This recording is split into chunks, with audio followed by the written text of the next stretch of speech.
In today's video, I'm going to walk you through the process of obtaining a real estate broker's license in the state of Michigan. Whether you are looking to make a change or looking to open your own brokerage, becoming a broker can be a rewarding and fulfilling process. So let's get started. The licensing process is fairly simple. Just follow these 5 steps. 1. You will need to be at least 18 years of age and possess a high school diploma or a GED equivalent.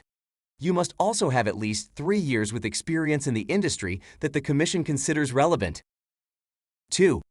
Complete the 90-hour required real estate broker education and pass a final exam. 3.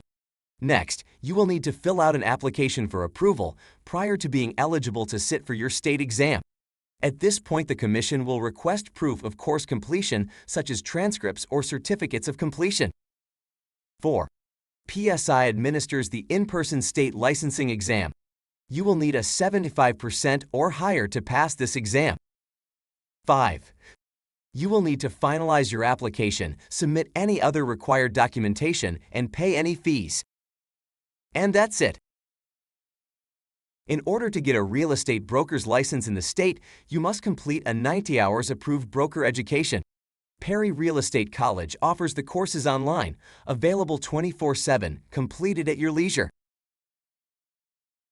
Each new licensee is required to pass a broker's licensing exam administered by PSI. The exam is broken down into 2 sections, a general portion and state portion, containing a total of 115 questions. Each section must be completed with a 75% or higher to pass the test. Once you've passed the licensing exam, it's time to finalize your real estate broker's application. You'll need to submit any required documentation and pay any fees. You can find the application and more information on the Michigan Real Estate Commission's website. So, that's a quick overview of how to get a real estate broker's license in Michigan. It's a process that requires some determination and hard work, but the rewards can be well worth it. If you have any further questions or need additional information, feel free to reach out. Don't forget to subscribe to the channel for more real estate-related content.